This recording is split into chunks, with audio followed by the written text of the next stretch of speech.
I think as we get a bit closer to Halloween, I'm going to try to cover some Halloween-specific cases and mysteries on this account. Welcome to Creep Time on TikTok with Silas Dean. This is the mysterious case of Chris Jenkins. On Halloween night in 2002, 21-year-old college student Chris Jenkins goes out for a night with friends in downtown Minneapolis. At around midnight, his friends lose track of him and can't seem to find him anywhere, so his sudden disappearance is reported to the police. Chris remained missing for 4 months until his body was discovered in the Mississippi River. Police had immediately recognized him because he was still wearing his Halloween costume in the water. Ruled as maybe an accidental drowning because he was drunk, his parents insisted there might be something else going on here and pushed for a further investigation. A re-examination of his remains deemed that his death was not accidental, but a homicide. Authorities remained very quiet about public details of the investigation, but an incarcerated witness would come forward to say that he witnessed the murder of Chris that night and that his body had been dumped into the river off a bridge. This has never been substantiated by evidence. Authorities believe that this man has no reason to be lying about this. This case has also been theorized to be connected to a string of mysterious deaths around the smiley face murders. Around the same time that Chris went missing, there would be at least 40 other college-age males who go missing and are found dead under strange circumstances involving drownings and mysterious locations in water. The scenes where these bodies were discovered were all marked with mysterious smiley faces that would be spray painted and graffitied onto walls and landmarks. This is a case for a whole other video. The case of Chris has never been connected to these other deaths, but remains a mystery as to what really happened to Chris that Halloween night. I had to get myself up and out of the bed for this because I'd never heard of this case before. Welcome to Creep Time on TikTok with Silas Dean. These are the 13 unaccounted minutes before Patrice Andres went missing. On April 15th of 2004, Patrice, who's a local salon owner in Georgia, walks into her shop and finishes her last client at exactly 11:37 a.m. Another client then calls the shop at 11:50, to which there's no answer, which is very unlike Patrice. In that 13-minute window, something happens in that salon where Patrice goes missing. The next client comes in to find the shop empty, and police are called to the scene, which is eerily undisturbed. Aside from some missing money in the register, there's nothing that's out of place, there's no sign of a struggle, even her lunch is still sitting there warmed up.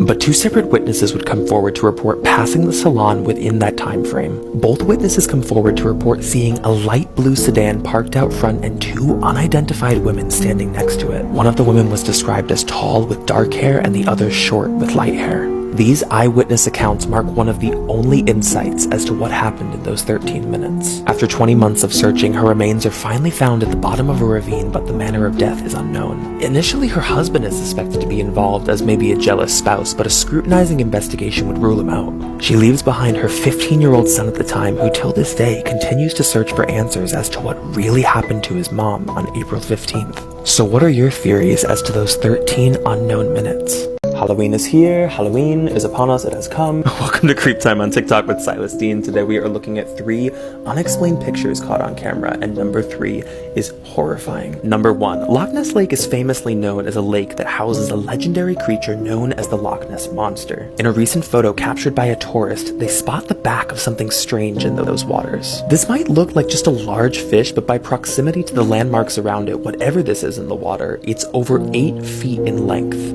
Number 2. This photo was captured in 2010 with a group of UK teenagers hanging around a construction site for a nearby building. They took several photos on a digital camera and immediately noticed the figure in the window behind them. Freaked out, a couple of the guys try to climb the scaffolding to call out to whoever's hiding in that building, but to their shock, when they got up to the window, they saw that the floor hadn't even been finished in the building and no one could have been standing at that window. Number 3. Everybody knows the McDonald's Playscape is a kid's dream location. So when a mother and daughter arrived at one nearby, they were excited to see that there were no other parents or kids around. It was completely empty. While playing in the playscape, the mother captures this photo and sees a gray face standing right next to her daughter inside the tunnel. When the daughter comes down, the mother is distressed and she inquires about who this other child is who's inside the playscape alone, to which her daughter replies, it's her imaginary friend, Beto. This is a terrifying case. It's terrifying because it could happen to any of us. Welcome to Creep Time on TikTok with Silas Dean. This is the haunting story of the Watcher. On June of 2014, Derek and Maria Broaddus and their 3 children are moving into what they believe is their dream home. This house would later be known as the infamous 657 Boulevard. 3 days following the sale, an anonymous letter is received, signed The Watcher. The letter would describe intimate details about the family and claim to be from someone who was watching the house. The letter is brought to the police with the former homeowners, and they're instructed to keep everything quiet while the investigation is underway. 2 weeks would pass, and a second letter is received detailing revealing even more knowledge of the family. Chillingly, the letter is now describing things that are taking place inside the home. Things that you could only report seeing if you were watching through a window. The letter would describe details of watching their daughter paint from inside the house. The family would actually remove their children from the home and then worked for 2 years trying to sell it. But at this point, details of the case and rumors of the house had already circulated through the media, and the house was essentially unsellable. In 2016, they're finally able to find a buyer, but then another letter is received. This letter is vicious and threatening, even going as far as to threaten an accident that could happen to a family member. Despite security cameras, fingerprint samples, cold leads, police are never able to identify the watcher, nor do they know if the watcher is still watching 657 Boulevard. I've wanted to cover this case for so long. Welcome to Creep Time on TikTok with Celestine. This is the mysterious disappearance of Frederick Valentich. On the evening of October 21st in 1978, Australian pilot Frederick would rent a commercial aircraft for a routine cargo trip. At 7:06 p.m., he radios in to air traffic control to ask if there's any expected air traffic at the 5,000-foot level, to which air traffic control says no. He reports seeing a long, metallic aircraft with 4 bright lights moving at very fast speeds. The control room starts to notice a panic in his voice as he realizes the aircraft is getting closer to his, and he asks if maybe it could be a military plane, due to the unknown appearance and the speeds it's able to travel. But the control room repeats they have no knowledge of any known aircraft that's supposed to be in that area, nor one that fits that description. While trying to identify what he's seeing, he radios in that the aircraft is now hovering above his, and he describes a bright green light shining from the base and a shiny metallic exterior. Frederick is then heard on the radio for one final time where he says, "It's not an aircraft." His transmission is then interrupted by an unknown sound which was described as metal scratching together before going completely static. This was his last recorded correspondence before his plane is deemed missing. Despite search efforts and investigations, his plane is never found, and no one really knows what Frederick saw that night. Those final last words are some that have haunted the flight community for decades. Thank you guys so much for 10K. So to mark the milestone, we are going to do a very requested case. This is the infamous story of the Black Dahlia. So everything really begins on January 15th. It's early morning, it's 1947, and a woman who's walking stumbles upon the severed remains of an unknown woman in South Los Angeles. Her body is mutilated. She had been sliced in half, all of her blood had been drained, and she had been cut from the corners of her mouth all the way to her ears. Los Angeles had never seen anything like this. It becomes front page news for over 31 days straight. She's eventually identified as Elizabeth Short. 22-year-old Elizabeth Short was living in Hollywood at the time as an aspiring actress with a little bit of a troubled past. But the theories around this murder are really what's fascinating. The one that makes the most sense to me is that this was most likely carried out by someone with medical experience. The incisions at the corner of her mouth, as well as how her body was severed, would indicate the experience of a surgeon, which leads us to George Hodel. George was a Los Angeles physician who was widely expected of being involved. Not only would he have the medical experience to actually carry out these murders, but his own son comes forward to identify a picture of the Black Dahlia found in a family album. With a history of masochistic fascinations as well as incestuous assaults, he certainly fit the psychological profile of somebody who could carry this out. Although he would be heavily investigated, there is no evidence that can prove his involvement. One of the most infamous unsolved cases of the 20th century. And till this day, no one knows for sure what happened to Elizabeth Short.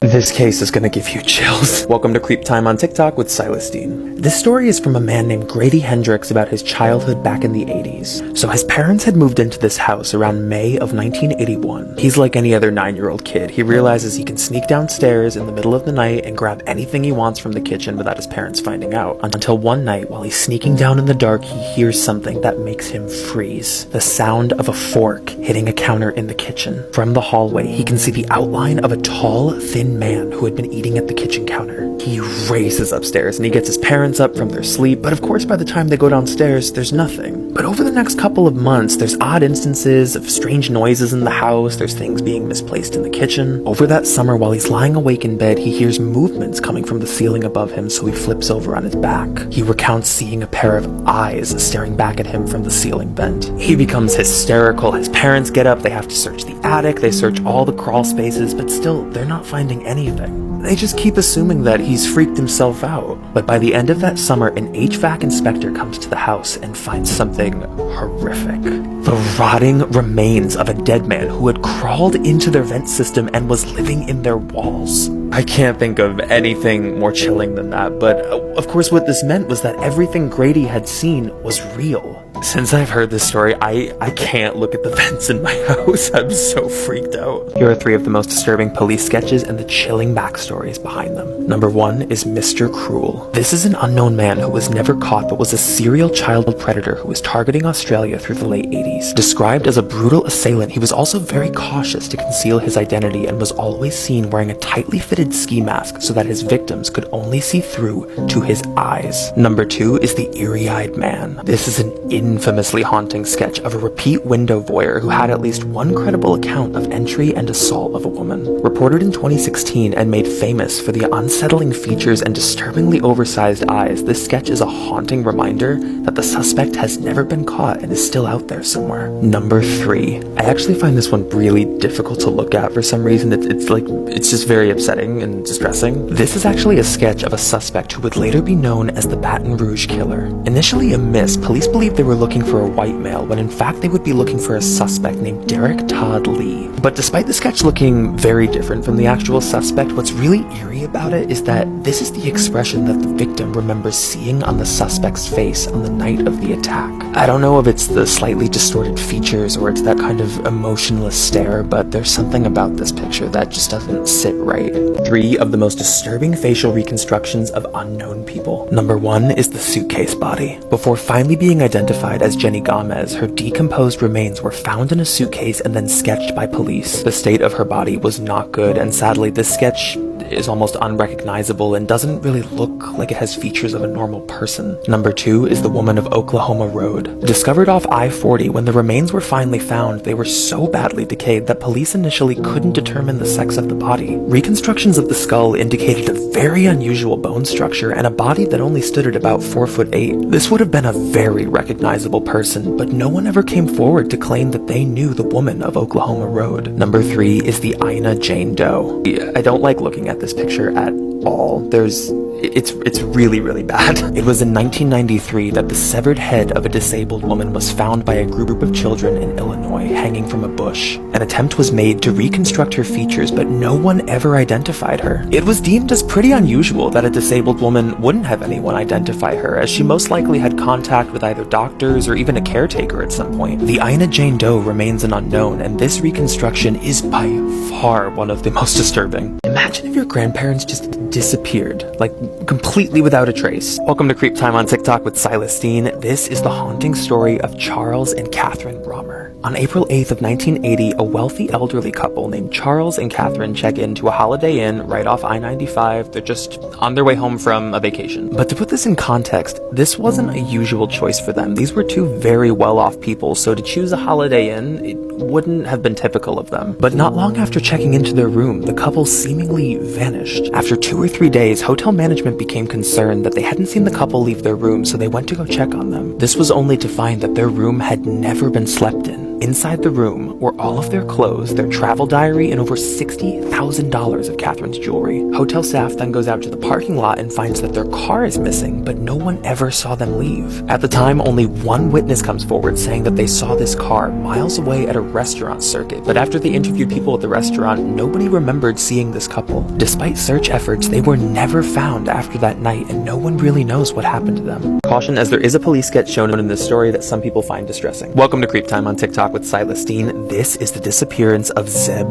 Quinn. On January 2nd of 2000, 18-year-old Zeb Quinn leaves his shift at work to go look at buying a new car with his friend Robert. Surveillance footage from a gas station confirms that they were together, but then Zeb's pager goes off and he has to make an emergency call at a payphone. Allegedly, Zeb doesn't say what the call is about and then abruptly cancels their plans. The next day, his job gets a call saying that he's going to be out sick, but they realize that it wasn't Zeb on the phone. It was actually Robert pretending to be Zeb. He later goes on to say that Zeb had contacted him asking him to call him out sick from work as a favor. But all of this is very suspicious, so Zeb's mother reports her son missing. On January 6th, Zeb's car is discovered right outside the hospital where his mother works. It was found with lips drawn on the window in lipstick, a live puppy inside, and a jacket that did not belong to him. Witnesses reported seeing this woman driving the car just before it was reported to police. She's gone before the car is reported, and she has never been identified, nor has Zeb ever been found. One of the newer developments is that the friend Robert was actually convicted of a murder which was unrelated in 2015 scene, which prompted a search warrant. Police found elements of fabrics and unknown particles that they deemed sufficient to be able to connect and prove his involvement in Zeb's disappearance. I don't know why the details of this are so murky and why they won't say what they found, but as of 2021, Robert has been charged with the murder. But there are still gaps in this story about what evidence turned up and exactly who this woman was who was seen in the car. 3 of the most disturbing facial reconstructions of unknown people. Number 1 is Septic Tank Sam. Many people find this reconstruction to be very unsettling, but the context of the victim is actually so much worse. Discovered by a couple in 1977, the body had been stuffed into a septic tank and was wrapped in a yellow bedsheet. His remains had suffered such severe beatings and torture as well as sexual mutilation, it took them months just to determine the sex of the body. Decades later, through DNA evidence, they were finally able to determine that these were the remains of 26-year-old Gordy Sanderson. However, the nature of the murder has never been determined. Number 2, Maria. Discovered in 1952, the remains were found in Black Hawk, Colorado, and they effectively named her Maria until they could determine her identity. But they never did. Examiners found that she had been struck in the head and that she may have been burned alive, but they're not certain. This reconstruction is pretty indicative of very early techniques and sadly wasn't very helpful so they could identify who she was, and she remained Maria. Number 3, the Montrose Jane Doe. This was a really horrific restoration that was later revised into something that would be more recognizable. So the cause of death was never determined, but the suspicious nature of the body indicated this was most likely a homicide. Her older reconstruction was later archived as more modern composites were made. But till this day, the case is still cold, and she remains only known as the Montrose Jane Doe. Here are 3 of the most disturbing police sketches and the chilling backstories behind them. Number 1, the Night Stalker. Easily one of the most haunting and well-circulated sketches of the 80s, the Night Stalker terrorized Los Angeles. Described with a wretched smell and rotted teeth, he'd spent months breaking into homes to brutally mutilate seemingly anyone. Number 2, the Zeb Quinn Woman. This was a digital composite created of the suspected woman who was last seen in Zeb Quinn's car. If you don't know the story, Zeb was 18 years old when he disappeared. Only his car was found with a pair of lips drawn on the window with lipstick and a live puppy inside. Witnesses reported seeing this woman driving the car, but she was gone before the car was reported. Till this day, Zeb has never been found, and they have never been able to identify who this woman was. Number 3, the Lake Bodom Murderer. In 1960, 4 teenagers camping at Lake Bodom were bludgeoned and stabbed through their tent with only one survivor. Witnesses who were up early that morning reported seeing this man running from their campsite around 6 a.m. The man was never identified, but a photo cropped up from the funerals of the teenagers showing a man who bore a striking resemblance to the suspect. This was also a man that no one claimed to know. All investigators have ever been left with in the case is this sketch. Does a photo like this make you feel uncomfortable? Or something like this? This phenomenon is known as the Uncanny Valley. Introduced by Masahiro Mori in the 1970s, the Uncanny Valley refers to a phenomenon where our brains can register that something is very close to human, but we're also aware that something's not quite right. It's the in-between, where we can process that something looks like a person, but it's not a person, and it causes feelings of distress. Believed to be an evolutionary mechanism, which is also not exclusive to just humans, the Uncanny Valley is where we perceive these things to be a threat or not of us, and it can cause feelings of panic. One of the most well-known modern examples of this was actually an early test screening of Shrek in 2000, where Fiona was rendered as very hyper-realistic. So realistic that it surpassed the threshold of comfort in cartoon and moved into the Uncanny Valley. Children actually became so panicked at this screening, they were reported to be crying at the movie anytime she came on the screen. The entire film had to be halted and she was re-rendered. I'm not sure if this was the actual earliest version of Fiona that made it to the screening, but to put this in context, the one that made it to worldwide theaters is right above. But I did happen to find this monster from some of the early test footage of Shrek. The Uncanny Valley is still a widely unstudied phenomenon, but it continues to become more and more pervasive in entertainment as well as our modern animation. Welcome to Creep Time on TikTok with Silas Dean. Here are 3 unexplained photos and the chilling backstories behind them. Number 1, motion detected. Shared in 2017, this was a photo alert sent to a man's phone when it was captured on his motion detection camera while he was out. Initially when spotted, he panicked and assumed this could be a break-in, but the home was found without any trace of an intruder and nothing had been moved or stolen. All that was left was this image showing that someone or something was in that house. Number 2, dry dock. In 2014, a dry dock ship was in the process of being dismantled. A single foreman was instructed to show pictures showing the exterior and interior to date progress. While traveling through the dark of the ship, only lighting his way by flash and lantern, he later realized he caught this picture. When enhanced, an an unknown man holding an axe can be seen lurking within the dark of the ship. The ship was searched by a military team, but no one was ever found, and there is no security footage showing anyone leaving the ship to the dock. Number 3. Stairway to Heaven. The Haiku Staircase in Oahu, Hawaii is largely forbidden due to the dangerous drops, but in 2015, 18-year-old Dalen Pua decided to climb it solo while sending pictures to his family. But after sending some of those final photos, he was never seen again. A search suspected that he may have fell, but that wasn't the case. His body was never found, and search canines couldn't detect where his scent had gone. The final photo he sent that morning was re-examined and found something chilling. When zoomed in, you can clearly see the outline of an unknown man who was crouching nearby in the woods. The man has never come forward, and Dalen's disappearance remains unknown. I've never researched a case that has had more unexplainable circumstances than this. This is the mystery of Dyatlov Pass. For those who aren't familiar with the story, this is in 1959 when 9 experienced Russian hikers are reported missing after a mountain expedition. A search crew was sent to look for them, and what they found was horrific. Their tent was there, but it had been cut from the inside as if they were trying to escape it. The search party that was there didn't find any evidence of a threat outside of the tent, so why they cut their way out was completely unknown. But even stranger than that, the footprints that were found outside of the tent indicated that after they cut their way out, they weren't running.